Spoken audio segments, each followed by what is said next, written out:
이상하지요? 예, 우리 어제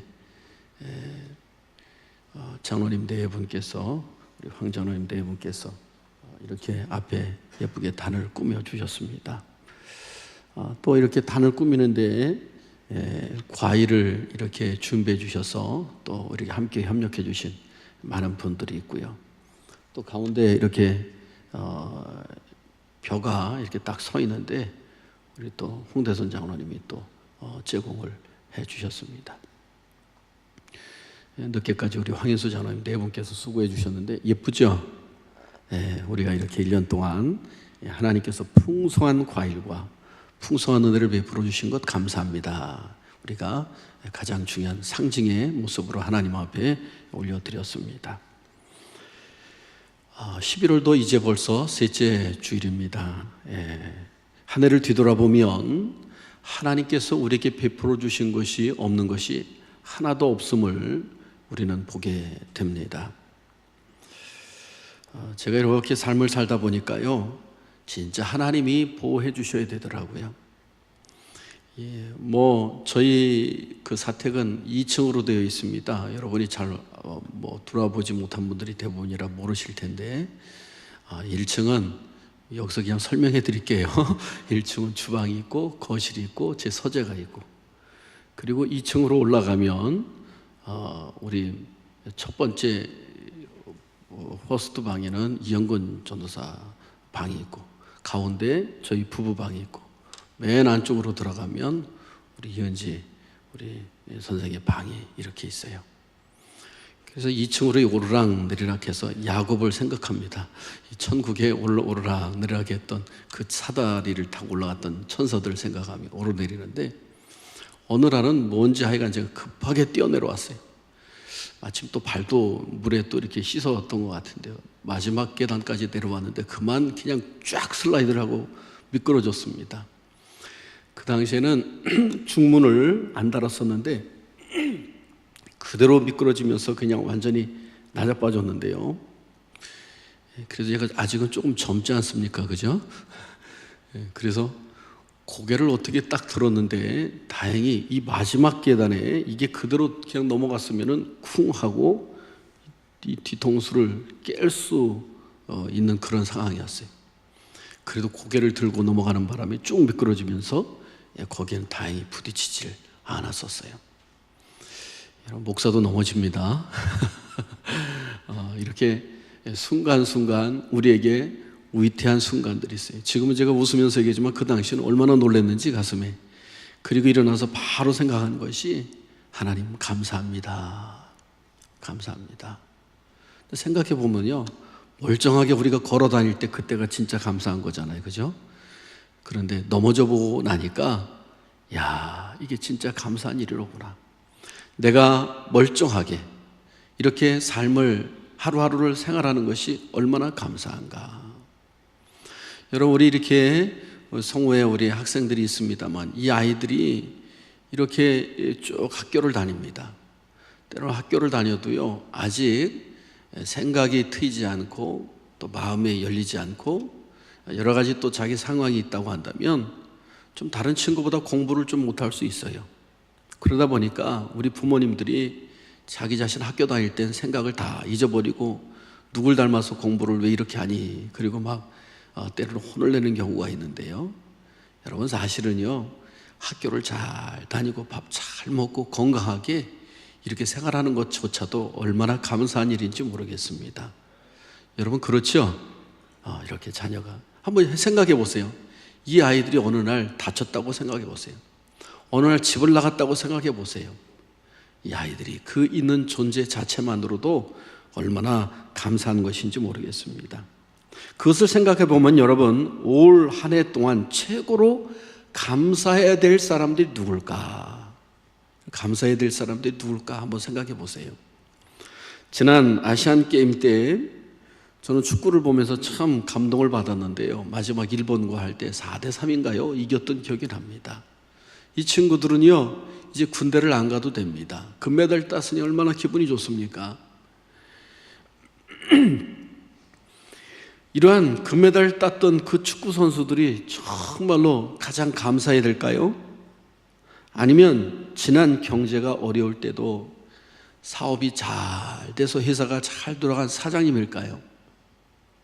아니면 올해 이렇게 주식이 대단히 어려웠다고 하는데 이렇게 주식을 잘 운영을 해서 거기서 대박난 사람이 감사해야 될까요? 아니면 그토록 결혼을 하지 못해서 이 결혼을 짝을 못 만났는데 좋은 짝을 만나서 결혼하는 그런 사람이 최고로 감사해야 될까요? 그제 시험을 치렀는데요. 이 수능이 아주 점수가 잘 나와서 자기가 원하는 대학에 원서를 쓰고 또 대학에 합격한 그런 학생들일까요? 여러분, 분명히 우리 주변에는 많은 사람들에게 찬사와 부러움을 받는 사람들이 많이 있습니다. 저 사람들이라면 당연히 감사해야지 라고 하는 사람들이 있다는 거예요. 여러분, 그런데 말입니다. 그렇게 좋은 일이 있어도 감사하지 못하는 사람들이 많이 있다는 사실인 것이죠. 오히려 그렇지 않은 사람들은 감사할 일이 없을까요? 한번 여러분, 감사라고 하는 것을 한번 생각해 보세요. 어떤 사람이 회사를 다니는데 연말 성과금으로 각각 200만 원을 받은 거예요. 200만 원 받으면 그래도 큰 돈이잖아요. 그런데요, 기분 좋아가지고 집에 들어왔는데 다음날 가서 이야기를 들어보니까 같은 회사 사람이라 할지라도 성과금이 다른 사람은 400만 원을 받은 사람들이 있는 거예요. 여러분, 다른 사람은 400만 원을 받았어. 여러분, 그러면은 200만 원 받은 것이 기분이 좋아요? 감사할 수 있어요? 기분 나빠졌어요? 아니, 회사가 나를 무시하는 건가? 다른 사람과 비교해서 나를 이렇게 적게 줬다는 것은 나를 무시하는 처사가 아닌가? 라고 생각이 들 겁니다. 여러분, 어떻게 보면 이 감사라고 하는 것은 이처럼 상대적인 것들이 많습니다. 두 부류의 사람이 있습니다. 감사할 이유가 하나도 없지만은 그러나 그 사람은 정말로 감사하며 살아가는 사람이 있어요. 반대로 감사할 것이 많지만은 그러나 감사하지 않는 사람들이 있어요. 여러분들은 어느 쪽 편에 서서 지금까지 삶을 살아갑니까? 오늘 시편 136편은 이스라엘 사람들이 바벨론이라고 하는 나라의 포로로 잡혀갔을 때 그들이 썼던 시입니다. 그것을 배경으로 하고 있어요. 여러분, 생각해 보세요.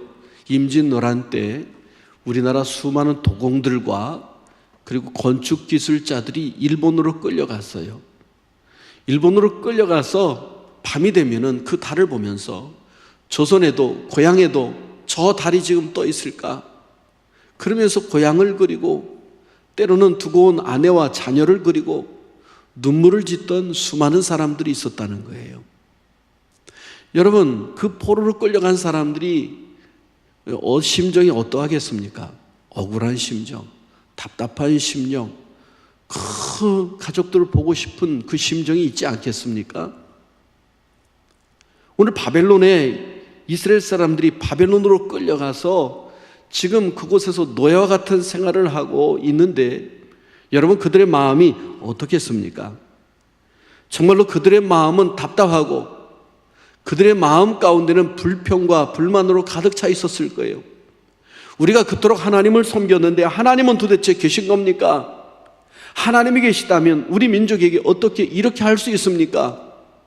아마 그렇게 외치는 사람들이 있을 수도 있다는 거예요. 그런데 여러분, 바벨론 포로로 잡혀가서 쓴 사람의 시가 오늘 우리가 함께 읽었던 시편 136편이라고 하는 사실인 것입니다. 우리가 각 절마다 끝끝에 가서는 그 인자하심이 영원하시도다, 그리고 후렴구를 계속 반복적으로 우리가 했습니다. 실제로 그렇습니다. 이 시편은요, 주고받는 형식입니다. 이 천주교나 또 성공에 가서 이 성공의 그 예배를 집례하는 것을 제가 한번 가서 이렇게 본 적이 있는데요. 이 성공에도 신부라고 합니다. 신부라고 하는데 서로들 이 축복해 주는 시간이 있더라고요. 오늘 이 자리에 나온 여러분에게 하나님의 크신 축복 있기를 기원합니다. 그리고 신부가 쭉 앞에서 이야기하잖아요.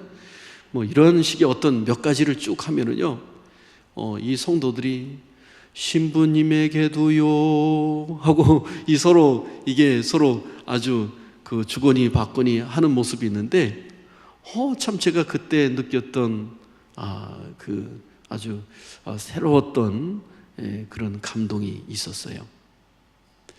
오늘 이 시편도 보면 이스라엘 백성들이 서로 앞에서 그 선창하는 사람이 있으면 뒤에서 찬양되든지 회중들이 함께, 아니면 회중이 찬양대가 앞에서 선창을 하면 뒤에 있던 회중들이 이것을 그 여호와의 인자하심이 영원하도다, 그 인자하심이 영원하도다, 그리고 외치고, 그리고 그 성전을 향해서 나아갈 때 나중에 이 시를 썼다라고 하는 거예요. 여러분, 이 각절마다 이렇게 감사다라고 하는 단어로 가득 담겨져 있습니다. 이스라엘 백성들이 사실 이 바벨론의 포로로 끌려가서 그 외롭고 고통스러운 순간에 어떻게 그렇게 감사할 수가 있었겠습니까? 자기와 함께 끌려갔던 왕은 두 눈이 뽑혀서 비참하게 끌려갔고, 그리고 그 이족들 중에도 수없이 그 시련과 압박과 그 착고로 채워져서 끌려갔던 사람들이 뭐 그렇게 감사할 것이 많았겠습니까? 그런데 여러분, 이 시편 기자는 놀랍도록 이렇게 하나님을 찬양하고 있습니다. 1절부터 3절은 하나님이 어떤 분인지를 정확하게 말씀해 주고 있습니다. 제가 1절부터 3절까지 한번 읽어볼게요. 여호와께 감사하라, 그는 선하시며 그 인자하심이 영원함이로다. 신들 중에 뛰어난 하나님께 감사하라, 그 인자하심이 영원함이로다. 주들 중에 뛰어난 주께 감사하라, 그 인자하심이 영원함이로다. 여호와께 감사하라는 거예요. 그는 선하시며 그 인자하심이 영원하다는 거예요. 아니, 자신들이 끌려가 있는데 하나님이 선하시다는 거예요. 신들 중에 뛰어난 하나님께 감사하라는 거예요. 그 당시 다른 나라와 싸움에서 포로로 잡혀가는 것은 그 나라 신에게 졌다라고 그 당시 사람들은 생각을 했어요. 지금부터 2600년 전의 사람이니까요, 우리나라 고조선 시대 때 사람이에요. 우리나라 호랑이가 곰이 사람이 됐다라고 하는 그런 신화가 쓰여졌던 시대예요. 그런데 그 시대에 그 사람들이 여호와께 감사하라, 그는 선하시며 그 인자하심이 영원함이로다. 신들 중에 뛰어난 하나님께 감사하라, 그 인자하심이 영원함이로다. 주들 중에 뛰어난 주께 감사하라, 그 인자하심이 영원함이로다. 여러분, 이 시편을 읽으면서 여러분이 한번 포로로 끌려갔다고 한번 생각해 보세요. 그 중에서 이 시편을 여러분은 과연 지울 수 있겠습니까? 이 말은 여러분이 지금 큰 역경과 환난을 당했습니다. 아니면 질병에 걸려서 지금 죽을 병에 걸려있는 상황일 수도 있습니다. 여러분이 사업하다 사업이 몽땅 망했습니다. 여러분, 그런 상황 가운데서 이런 노래가 여러분에게 과연 나올 수 있겠습니까? 저와 여러분에게? 오늘 본문의 인자하심이라고 하는 말은 헤세드라고 하는 말인데, 자비, 인자라고 하는 뜻이에요. 이 자비가 많으신 하나님이라는 얘기예요. 아니, 자비가 많으신 하나님인데 그들을 이 바벨론을 끌려가게 하셨다는 거예요. 여러분, 오늘 바벨론의 포로로 끌려간 이 시인은 이렇게 이야기하고 있습니다. 어떻게 하나님께서 자신들에게 그렇게 인자하시고 선하시고 그것이 한결같으신 하나님이셨는가? 그 하나님은 영원하신 분이시고 그분의 성품과 능력은 끝까지 자비로우시고 헤세드 하신 분, 인자하신 분이라고 찬양으로 고백하고 있어요. 그래서 이 시편 기자는 하나님이 어떠한 분인지를 분명히 알고 있었다는 거예요. 여러분, 우리가 하나님이 어떤 분인지를 분명히 알아야 돼요. 하나님은 만왕의 왕이시요 우리의 왕이신 하나님이신 줄로 믿습니다. 오늘 본문에 보니까 1절부터 우리가 16절까지 쭉 읽었습니다마는 여기 내용은 두 가지로 압축되어 있습니다. 하나는 이 모든 만물을 창조하신 하나님, 이 창조주 하나님을 찬양하고 있어요. 여러분 보세요. 제가 보면은 신들 중에 뛰어난 하나님께 감사하라 그러면서 5절에 보니까 지혜로 하늘을 지으신 이에게 감사하라. 6절에 땅을 물 위에 펴신 이에게 감사하라. 7절에 큰 빛들을 지으신 이에게 감사하라. 8절 해로 낮을 주관하게 하신 이에게 감사하라. 9절 달과 별들로 밤을 주관하신 이에게 감사하라. 이 자연 만물을 주관하시는 창조하신 하나님을 찬양하라고 이야기하고 있어요. 감사하라고 이야기하고 있어요. 두 번째로 무엇을 이 시편 기자는 하나님을 찬양하고 감사하라고 말씀하고 있는가? 그것은 구원하신 하나님을 찬양하라는 거예요. 여러분, 그 구원이 뭡니까? 10절에 보면 애굽의 장자를 치신 이에게 감사하라. 이스라엘로 그들 중에 인도해 내신 이에게 감사하라.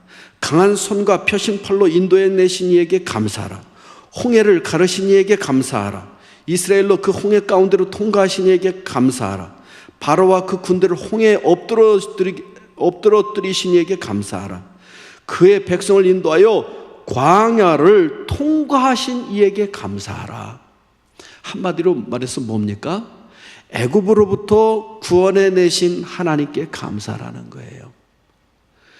이 시편 기자는 그 애굽에서부터 인도해 내신 하나님이 반드시 이 바벨론으로부터도 구원해 내실 하나님을 믿고 감사하고 있는 모습을 보게 된다는 사실인 것이죠.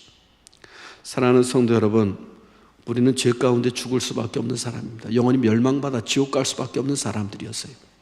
하나님은 독생자 아들 예수님을 보내주셔서 그분이 십자가에 못 박혀 죽으심으로 우리의 죄값을 대신 짊어지셨어요. 그리고 우리의 죄를 회개할 때 깨끗이 우리 죄를 용서해 주셨어요. 여러분, 우리를 구원해 주셔서 하나님의 자녀로 삼아주신 것을 기억하시기를 바랍니다.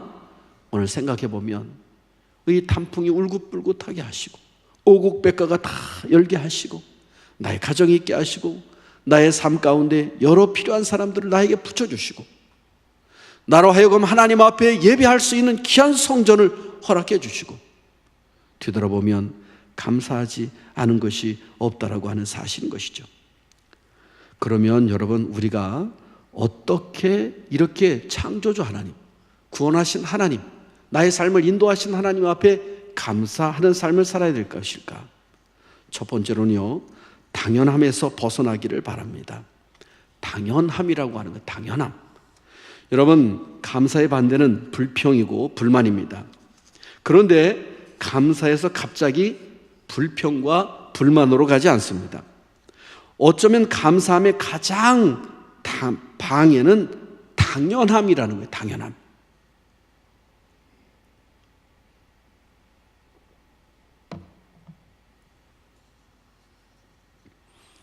여러분, 감사했던 일들이 당연하게 느껴지면 금방 실증을 내고 그리고 감사하는 것들을 잃어버린다는 겁니다. 여러분, 우리 새벽 기도 때 우리 전사님이 운행을 해주다가 이제 권사님이 운행을 해주는데 새벽 기도 나오는 분이 어느 날 새벽 기도를 나오려고 했는데 차가 오질 않았어. 예를 드는 겁니다. 평소에는 권사님이 차량을 또 우리 전사님이 운행을 해줬으니까 뭐 몇 분 운행했으니까 당연하다 생각하는지 모르겠어요. 한번 빠져보니까 야, 이것이 중요하구나 라고 하는 것이 생각될 거예요. 저에게 수도를 한 번은 공사를, 이 탱크, 물 탱크를 비우고 수도를 공사한다고 하는데 야, 그날 물이 안 나오니까요, 이 물이 안 나오니까 보통 불편한 게 아니에요. 가장 불편한 거는 뭐 물도 사다 먹을 수 있고 하는데 이 씻는 거가 불편하고 그다음에 화장실이 불편해요. 화장실은 물이 계속 내려가야 되잖아요. 야, 이게 당연하게 생각한 것이 이토록 감사했던 것이로구나. 사랑하는 성도 여러분, 우리 학생들 보세요. 여러분은 부모님이 당연히 있는 거고 당연히 나를 위해서 학비도 대주고 당연히 밥을 해주고 당연히 입을 것을 해줘야지 아마 그렇게 생각할지 모르겠어요. 그런데 여러분, 그거 아세요? 미혼모로 자녀를 낳고, 그리고 아이를 키울 수가 없어서 저 고아원에 그 아이를 맡기고 눈물을 흘리며 그것을 떠났던 부모님이 있어요. 이 자녀는 자기를 버린 부모를 생각하며 눈물을 흘리며 지내는 거예요. 그 마음에는 앙금이 가득 쌓여 있는 거예요. 한창 사랑받아야 될 나이에 사랑받지 못한 아이가 있었어요. 여러분, 오늘 우리 부모님이 또 내 주변에 나를 도와주는 사람이 있다는 것이 얼마나 감사한 것인지 모르겠어요. 오늘 우리는 이러한 당연한 것으로 생각할 때 우리는 감사함을 잃어버린다는 거예요. 우리 가정에서 아내들이 있음으로 말미암아 여러분 얼마나 감사한지 모르겠어요. 저는 설거지통을 보면서 한숨이 때로는 나와. 제가 어쩌다가 한 번은 이렇게 해주는데요, 야, 이 설거지를 보면은 이거 매일매일 하는 것이 참 힘들겠다. 빨래요? 왜 그렇게 나오는 빨래가 많은지 한 점씩 쌓이는 걸 보여요. 어느 날 갑자기 그게 막 보이기 시작하는 거예요. 주부들은 나가서 직장 다니면서 또 일하는 분들도 있는데 또 집에 들어와서 그것까지 하고 식사까지 챙겨주고 막 2중 3중으로 일할 때가 얼마나 많은지 몰라요. 때로는 식사가 늦거나 때로는 식사를 잘 안 차려주면 막 짜증내고 화를 내는데, 근데 여러분, 이 아내가 어느 날 갑자기 친정이라도 가보세요. 매일 남자들은 라면만 먹다가 그렇게 시간 보낼지도 모르겠어요. 남편들이 월급 가져오는 것이 당연한 것처럼 여기고 쥐꼬리만한 월급이라고 때로는 불평하지 않았습니까? 여러분, 그런데 그것이 얼마나 감사한 건지 모르겠어요. 아이들이 건강하게 크는 것 감사한데, 그런데 그 아이들을 때로는 불같은 화를 내고 막 야단을 치진 않았습니까? 그 아이들이 좀 아파 보세요. 당연하게 여겨졌던 그 아이들이 건강한 것이 얼마나 감사한 건지 모르는 거예요. 오늘 당연한 것을 여러분 내려놓기를 바랍니다. 우리 하나님 앞에 당연한 것을 내려놔야 돼.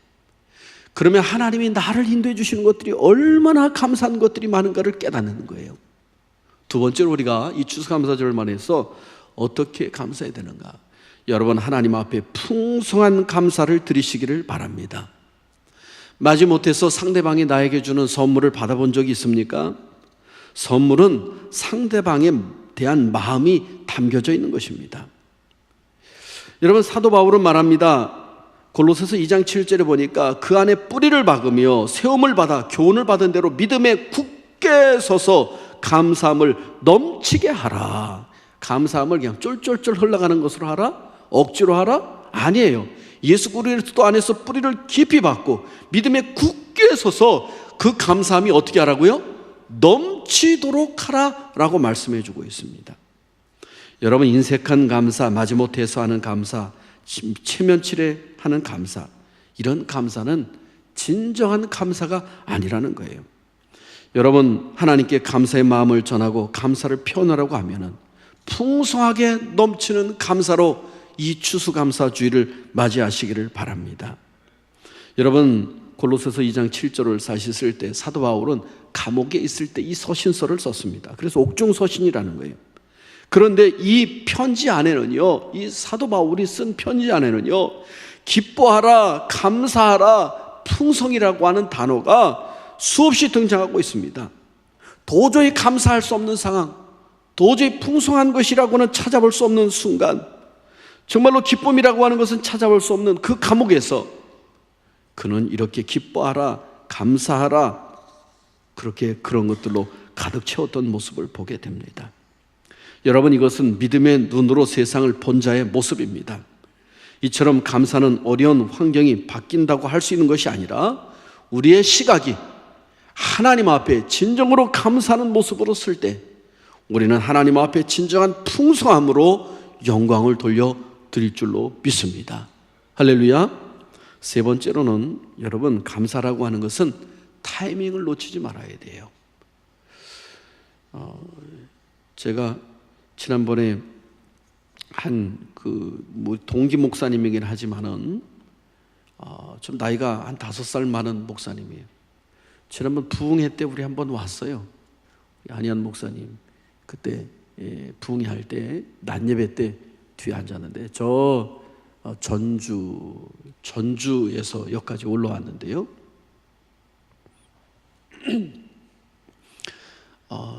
이분이 부모님이 돌아가셨어요. 근데 시간이 도저히 안 나서 가지를 못했어요. 가지를 못했는데 나중에 이렇게 동기들 모임이 있을 때 그때 제가 이렇게 조의금을 절하며 그때 찾아가지 못해서 죄송하다 얘기했습니다만은 전해주면서도 제가 마음이 참 부끄럽더라고요. 그때 당시에 거기에 가는 친구들한테 이렇게 전해주던지 못 가면 했어야 되는데 지나고 나니까 타이밍이 지난 거예요. 여러분 생각해보세요. 생일이 됐는데 한 3일 지나서 친구가 생일 선물이라고 여러분 뭔가 선물을 케이크를 들고 와봐요. 그래도 기분은 좋긴 하죠. 근데 가장 좋은 타이밍은 언제예요? 생일 당한 날. 갑자기 막 불이 딱 켜지면서 깜깜한 방에 들어왔는데 막 오라 그래서 갔는데 불이 켜지면서 막 친구들이 박수를 쳐주고 그 케이크를 들고 나면서 막 생일 축하한다고 이렇게 노래를 해줘 보세요. 그리고 막 생일 축하한다고 막 선물을 줘 보세요. 그때 기분은 말할 수 없이 좋을 겁니다. 여러분 이처럼 우리가 매사에 타이밍이 중요합니다. 감사도 타이밍이 중요한 거예요. 만약에 지나고 난 다음에는 김 빠진 탄산음료와 같을 것입니다. 여러분 사소한 것에 우리는 매번 정말로 감사할 수 있기를 바랍니다.